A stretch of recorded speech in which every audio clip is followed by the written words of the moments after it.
से संसद तक हम पूछेंगे सवाल।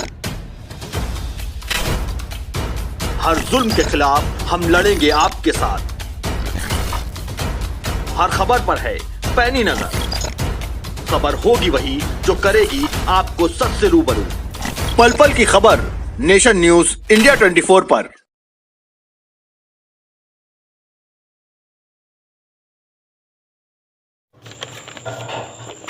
विधानसभा चुनाव के मद्देनजर बहराइच में 27 फरवरी को वोटिंग होनी है, जिसके लिए जिला प्रशासन व निर्वाचन आयोग बड़े पैमाने पर तैयारियां कर रहा है। वहीं अपनी चुनावी नैया को पार लगाने की कोशिश करते हुए तकरीबन सभी सियासी पार्टियों का छोटे से लेकर बड़े नेतागण रैलियां, जनसंपर्क व डोर टू डोर प्रचार में जुटे हुए हैं। और इसी क्रम में बहराइच में आज का दिन इन बड़े नेताओं के नाम रहा।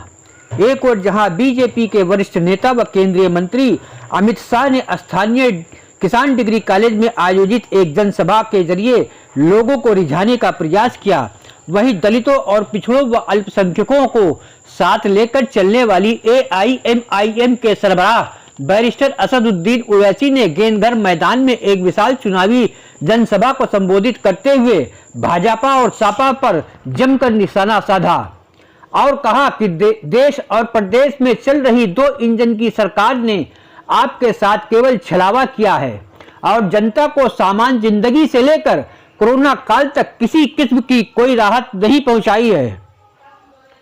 हालात ये रहे कि लोगों को जीवन यापन के लिए न तो रोजगार उपलब्ध हो पाए, न ही स्वास्थ्य और शिक्षा की व्यवस्था हो सकी, बल्कि कोरोना के दौर में यह सरकार हमारे अपनों को अंतिम संस्कार के लिए लकड़ी और जमीन तक मुहैया नहीं करा सकी है।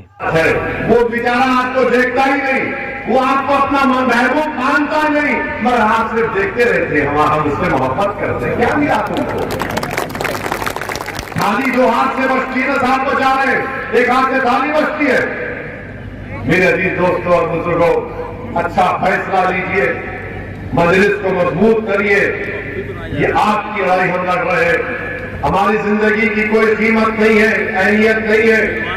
कभी आपसे सिर्फ ये बताने के लिए कह रहे हैं कि आखिर हमारी गाड़ी पर गोलियां क्यों चलाई गई, आखिर हमारी गाड़ी पर ही क्यों चलाई गई। गोली चलाने वाले ने पुलिस को कहा कि ओवैसी को 3 महीने से उसका पीछा कर रहे थे। हम इसी तरह जनसभा में थे, मगर जनता की भीड़ की उसको गोली नहीं चला सके, तो हमने टोल गेट के पास इंतजार किया कि करीब से उसको गोली चलाकर उसको खत्म कर देंगे। आखिर हम पर ही गोलियां क्यों चलाई गई?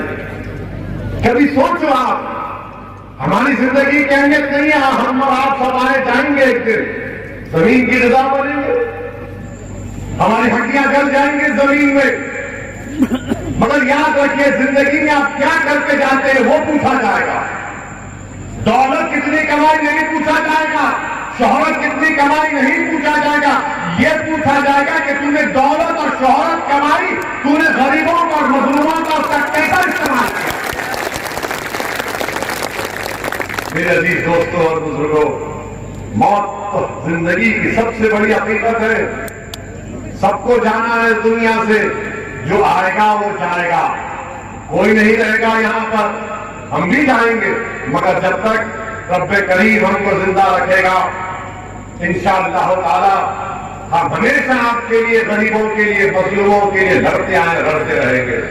अगर मौत लिखी है तो बहुत अच्छा है, बहुत अच्छा। अगर मौत लिखी है तो हम तो यही कहेंगे कि अल्लाह, हक तो यह है कि हक अदा ना हो सका।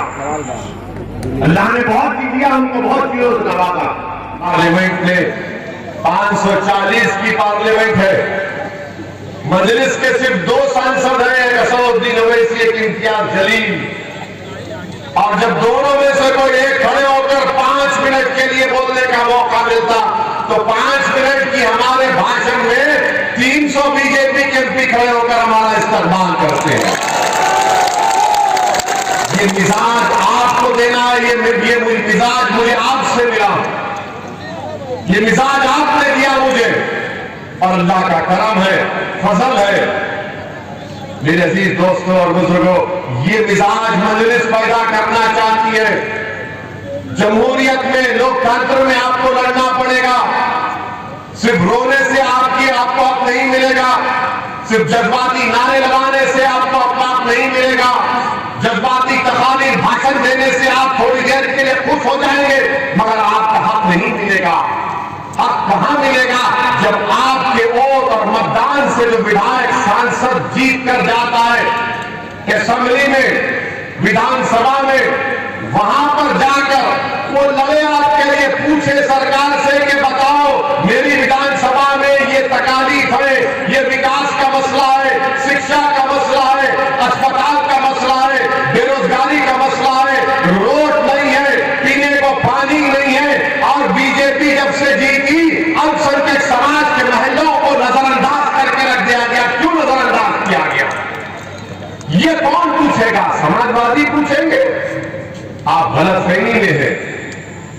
जिसका अध्यक्ष निकाब और हिजाब पर जबान नहीं खोल सकता, जो मेरे साथ पार्लियामेंट में बैठकर CAA पर कुछ नहीं बोल सका, जो मेरे साथ पार्लियामेंट में बैठकर अखिलेश यादव ट्रिपल तलाक का 3 कानून आया, तो ट्रिपल तलाक का जब कानून पार्लियामेंट में आया तो अखिलेश यादव क्या कह रहे थे मालूम आपको? मैंने लखनऊ से आगरा रोड बनाई। मामला ट्रिपल तलाक का है, हमारा मसला है। जिनके पास नौकरी थी, रोजगार था, वो खत्म होकर रह गया। और बीजेपी की सरकार ने, चाहे वो मोदी की हुकूमत हो या योगी आदित्यनाथ की सरकार हो, उन्होंने युवाओं को रोजगार नहीं दिया।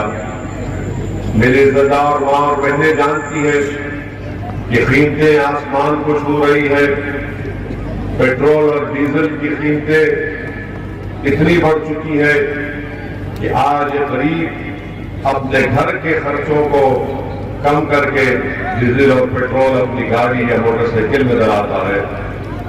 गैस का सिलेंडर इतना महंगा हो चुका है कि 1400 रुपये के करीब गैस का सिलेंडर गरीब को मिलता है। आज उत्तर प्रदेश की जनता ने बीजेपी को 300 से ज्यादा विधायक उनके कामयाब करवाए, मगर इस पौने 5 साल के अरसे में बीजेपी ने सबसे बड़ा धोखा किया। उत्तर प्रदेश के नौजवानों से 70 लाख नौकरियों का वादा किया और वो झूठा साबित हुआ। शिक्षा के नाम पर मैं चैलेंज कर रहा हूं कि मुख्यमंत्री बता दे कि उन्होंने इस विधानसभा में कितने स्कूल कायम किए, कितने कॉलेज कायम किए, कितने डिग्री कॉलेज कायम किए, तो नहीं बता पाएंगे। आज उत्तर प्रदेश में 4% से ज्यादा बेरोजगारी हो चुकी है। मेरे अजीज दोस्तों और बुजुर्गों, आज उत्तर प्रदेश में 50% जिन नौजवान बच्चे और बच्चियों के पास टेक्निकल एजुकेशन की डिग्री है, वो नौकरी की तलाश में है। डिप्लोमा और सर्टिफिकेट होल्डर है, 65% के करीब वो नौकरी की तलाश में है, मगर बीजेपी ने इनको नौकरी नहीं दी, ना बीजेपी ने इनकी कोई मदद की। जब कोविड की महामारी हुई तो उत्तर प्रदेश की जनता ने और देश की जनता ने अपनी आंखों से देखा कि कैसे पानी पर गरीबों की लाशें बह रही थी। वो लाश किसी के मां की थी, किसी के पिता की थी, किसी के पत्नी की थी, किसी के बेटे की थी। दुनिया ने देखा कि गरीबों के पास अपने मां और पिता के अंतिम संस्कार करने के लिए लकड़ी के पैसे नहीं थे, तो उन्होंने जमीन पर उसको दफना दिया, या किसी को जमीन या कब्रिस्तान नहीं मिली तो दुनिया ने देखा कि नदी के किनारे कुत्ते किसी के बाप और किसी के मां की लाश को लौट कर खा रहे थे। अब फैसला आपको करना है कि इन तमाम नजारों को देखने के बाद भी क्या आप ये डबल इंजन की सरकार का साथ देंगे? जब आपको जरूरत थी हाथ थामने की, उन्होंने आपके हाथ को नहीं थामा। जब जरूरत थी आपकी आंखों से बहने वाले आंसुओं को पोंछने की, तो उन्होंने अपनी नजरों को आपसे मोड़ लिया। जब जरूरत थी कि आपको कोई दिलासा दिलाए, मगर इन्होंने आपको दिलासा नहीं दिलाया। मेरे अजीज दोस्तों, मेरे अजीज बुजुर्गों और मेरे गयूर नौजवान साथियों, ये चुनाव इसीलिए होता है कि लोकतंत्र को मजबूत किया जाए और आवाम अपनी पसंद और नापसंद का इजहार करें। आज हम आपसे अपील करने आए हैं कि बीजेपी की सरकार के ये पूरे कारनामे आपके सामने हैं। जब मुख्यमंत्री से सवाल किया जाता है इन बातों का, तो मुख्यमंत्री की जबान से निकलता है 80 और 20% की बात करते। क्यों नहीं बोलते? मालूम कि आप इनके मोहताज हैं, आप डरते हैं इनसे। मेरे अजीज दोस्तों और बुजुर्गों, आपसे सिर्फ यही गुजारिश करने आए हैं, एक अच्छा फैसला लीजिए, यकीनन हराइए बीजेपी को। हम भी ये हमारी ख्वाहिश है कि दोबारा योगी उत्तर प्रदेश के मुख्यमंत्री ना बने, दोबारा 24 में मोदी इस देश के प्रधानमंत्री ना बने। मगर याद रखिए, बीजेपी को हराना सिर्फ ओवैसी की जिम्मेदारी नहीं है, बीजेपी को हराने की जिम्मेदारी राहुल की भी है, अखिलेश की भी है और बहन मायावती की भी है। मगर हमारा मामला क्या है? हमारा मामला क्या है? नहीं, जिंदगी मौत का मामला आ गया। चुनाव आ गया तो जिंदगी मौत का मामला आ गया। और जब चुनाव